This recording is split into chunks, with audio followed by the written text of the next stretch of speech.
Welcome back to our channel.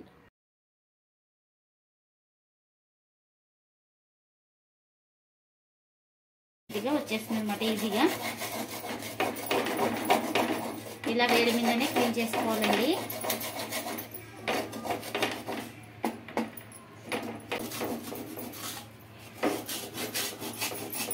చూడండి ఎంత జిడ్డు పట్టుకుపోయిందో.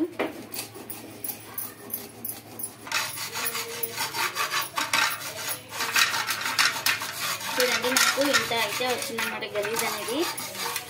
ఇంకా ఇప్పుడు ప్లేట్లోకి వేసి చూపిస్తున్నాను మీకు. చూడండి ఎంత బ్లాక్ అయిపోయిందో ఉప్పు కూడా. ఇంకా అంత పెప్పు కూడా ఎంత బాగా నీట్గా వచ్చింది.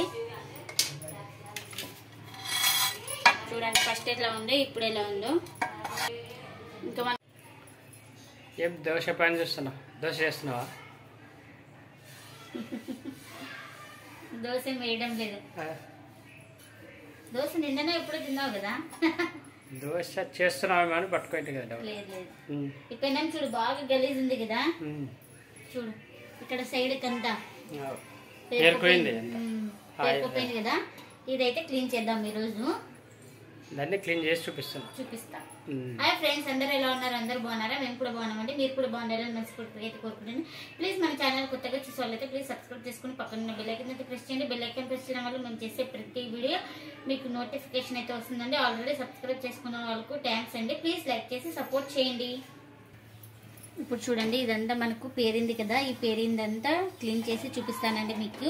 ఫస్ట్ స్టవ్ ఆన్ చేసుకొని ఇంకా పెన్నం అయితే పెట్టేసుకోవాలండి. బాగా వేడి చేయాలి పెన్నాన్ని అయితే. ఒక 5 నిమిషాలు అయితే ఇలా ఒక 5 నిమిషాలు వేడి చేసుకున్నామంటే ఈ పెక్కు అనేది కొంచెము మనకు ఈజీగా ఊడొస్తుంది అనమాట. ఇలా వేడి చేయడం వలన. చూడండి పెన్నం అయితే బాగా వేడయింది. పొగలు కూడా వస్తున్నాయి మనకు. ఇప్పుడు ఇలా పొగలు అయితే వస్తున్నాయి కదండి. ఇప్పుడు ఉప్పు అయితే వేసుకుందామండి. సాల్ట్ ఇక్కడ సైడ్కి అంచులకి అయితే వేసుకుందామండి.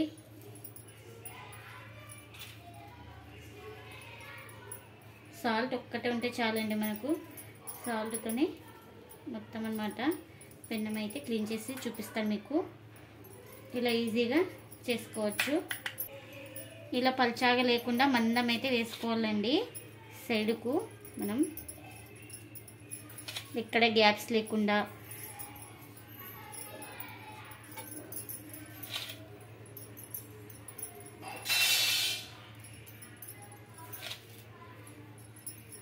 చూడండి ఎక్కడ గ్యాప్స్ లేవు.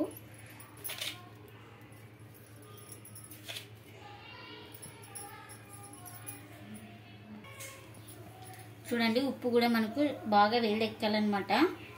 అది కూడా వేడెక్కితే మనకు అప్పుడైతే క్లీన్ చేసుకున్నామండి. మనకు ఉప్పు అనేది అప్పుడే కలర్ చేంజ్ అవుతుందండి. అంతవరకు అయితే ఇంకా స్టవ్ ఆన్ చేసుకొని ఉంచుకోవాలన్నమాట. చూడండి అప్పుడే ఇక్కడ కొద్దిగా లైట్ కలర్గా చేంజ్ అయింది. ఇంకా కొద్దిసేపు ఉంచాలి. చూడండి ఇక్కడ బ్లాక్ అయితే అయింది, గోల్డెన్ కలర్లో వచ్చిందనమాట. ఇంకా కొద్దిసేపు ఉంటే మనకు ఇక్కడ సైడ్కు కోటింగ్ ఇచ్చింటారు కాబట్టి నాన్ స్టిక్ పెన్నంకి అయితే మనకు సైడ్లకి ఇలా ఆయిల్ వేస్తాం కాబట్టి అక్కడ పేరుకుంటుంది కాబట్టి ఇంకా అదంతా క్లీన్ అవుతుంది అనమాట. మనకు మధ్యలో ఒకటే లేదు, సైడ్లకి అనమాట. మనకు నాన్ స్టిక్ కోటింగ్ పోకుండా చెక్క గరిటెతోనే యూజ్ చేసుకోవాలండి. క్లీన్ చేసుకోవాలి. స్టీల్ గరిటె లేకుండా చెక్క గరిటెతోనే. మన ఇంట్లో ఏ చెక్క ఉంటే ఆ చెక్కతో అయితే క్లీన్ చేసుకోవాలండి గరిటె. ఇప్పుడు చూడండి ఇలా బ్లాక్ అయిపోయింది కదండి. నేను ఇక్కడ క్లీన్ చేస్తున్నాను అనమాట. గమనించండి మీరు. పొట్టు చూడండి వస్తుంది. ఇక్కడ వస్తుందా లేదండి? కనిపిస్తుంది. చూడండి బ్లాక్ అవుతుంది. అప్పుడే బ్లాక్ లేయర్ అంతా ఊడొస్తుంది. చూడండి ఇదంతా మనకు పెక్ అనేది బాగా నీట్గా వచ్చేస్తుంది అనమాట. ఈజీగా ఇలా వేడి మీదనే క్లీన్ చేసుకోవాలండి.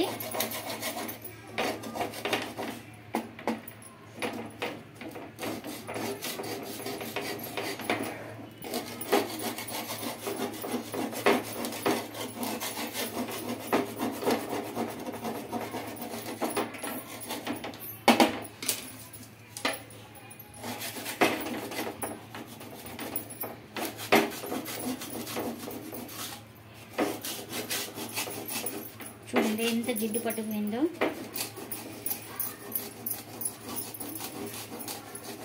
బాగా ఎంత హీట్ చేసుకుంటే అంత బాగా క్లీన్ అవుతుందండి. ఇదంతా పేరుకోయింది. ఇలా ఈజీగా క్లీన్ చేసుకోవచ్చు. మీరు కూడా మీ ఇంట్లో ఇలా ఉంటే క్లీన్ చేసుకోండి. మీకు ఎలా వచ్చిందో కామెంట్ అయితే చెప్పండి.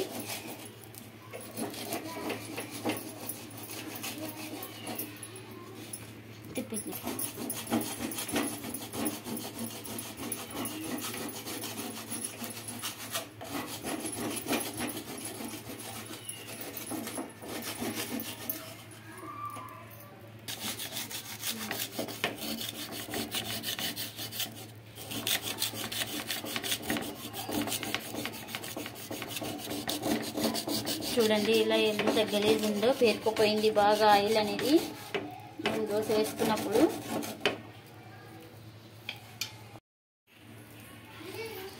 చూడండి ఫ్రెండ్స్ ఎంత బ్లాక్ అయిపోయిందో. చూడండి మనకు అంత ఇలా ఉప్పుతోనే ఈజీగా క్లీన్ చేసుకోవచ్చు అనమాట. మనం వాడుకునే పెన్నాలు, దోశ నాన్ స్టిక్ పెన్నం. మళ్ళీ కొంచెం వేడి చేసుకొని మళ్ళీ క్లీన్ అయితే చేస్తున్నాను అనమాట. వేడి చేసుకుంటూ క్లీన్ చేసుకుంటే నీట్గా క్లీన్ అవుతుంది. చూడండి గలీజ్ ఎట్లా వస్తుందో జిడ్డు మెరుపులు.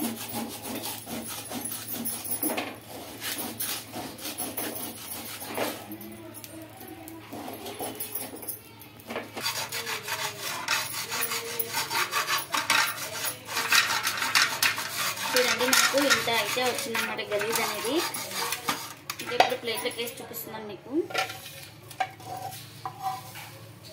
చూడండి ఎంత బ్లాక్ అయిపోయిందో ఉప్పు కూడా. ఇంకా అంత పెప్పు కూడా ఎంత బాగా నీట్గా వచ్చింది. చూడండి ఫస్ట్ ఎట్లా ఉందో ఇప్పుడు ఎలా ఉందో. ఇంకా మనం దోశ వేసుకుంటాం కాబట్టి మధ్యలో అయితే ఎక్కడ మనము యూజ్ చేయకూడదండి. సైడ్లకు ఒక్కటే, లేకుంటే మళ్ళీ ఎక్కువ చేస్తే కోటింగ్ అనేది పోతుందన్నమాట, నాన్ స్టిక్ కోటింగ్ అయితే. ఇప్పుడు దీన్ని కడుక్కుందామండి విమ్ లిక్విడ్ వేసి.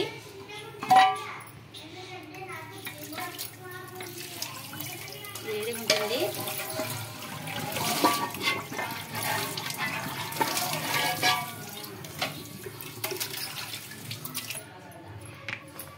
ఇప్పుడైతే లిక్విడ్ అయితే వేస్తున్నానండి. ఇప్పుడైతే లిక్విడ్ అయితే వేసుకున్నాను కదండి. అంటే ఇలాంటి స్క్రబ్బర్తో అయితే క్లీన్ చేసుకున్నాము.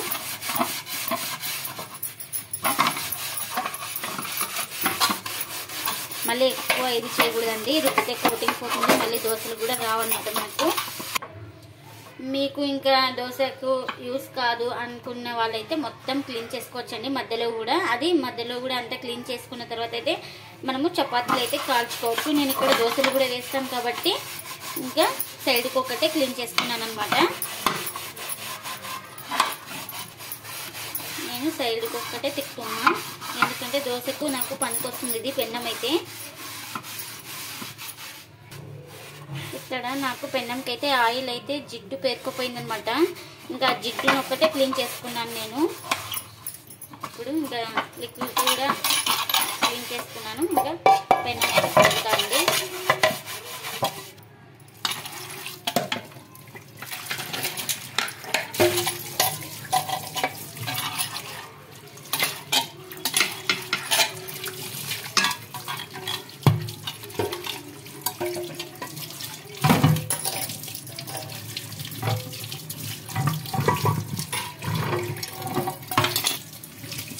ఇక్కడ క్లీన్ చేసుకున్న తర్వాత అయితే దోశ వేసి చూపిస్తానండి మీకు. చూడండి మనకు ఈ సైడ్కి అంతా, చూడండి మనకు సైడ్కి అంతా జిడ్డు పోయింది, బాగా నీట్గా క్లీన్ అయింది అనమాట. ఇప్పుడైతే దోశ వేసుకుందామండి. ఇంకా దోశ వేసి చూపిస్తాం మీకు. పెన్నం అయితే పెట్టేసుకున్నానండి, ఇంకా వేడైంది. మనము ఇంకా ఆనియన్స్ అయితే రుద్దుదామండి, ఎందుకంటే మనకు ఎక్కడైనా గలీజ్ ఉన్నా కూడా ఈ ఆనియన్కి అయితే అంటుకుంటుంది అనమాట నూనె రుద్దడం వల్ల.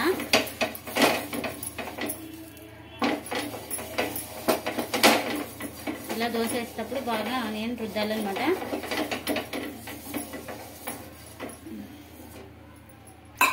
ఇప్పుడు కొద్దిగా వాటర్ వేసేసుకొని ఒక క్లాత్ అయితే రుద్దేసుకోవాలన్నమాట.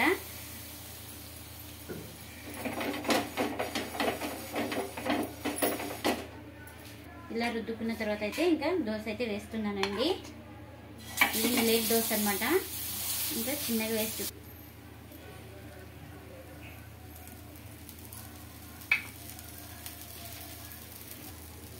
చూడండి, ఇలా ఈజీగా వేసుకోవచ్చు అనమాట దోశలు కూడా. చూడండి ఫ్రెండ్స్, ఎంత క్లీన్గా ఉందో మనకు సైడ్కి అనేది నీట్గా. ఇలా మీరు కూడా ఒకసారి తప్పకుండా ట్రై చేయండి. మీకు ఇలా వచ్చిందో కామెంట్ అయితే చేయండి ఫ్రెండ్స్. ఇదండి ఇవాళ బ్లాగ్. ఈ వీడియో కనుక నచ్చితే ప్లీజ్ లైక్ చేయండి, షేర్ చేయండి, కామెంట్ చేయండి. అలాగే లైక్ చేసి సపోర్ట్ చేయండి friends. Thanks for watching. Bye bye.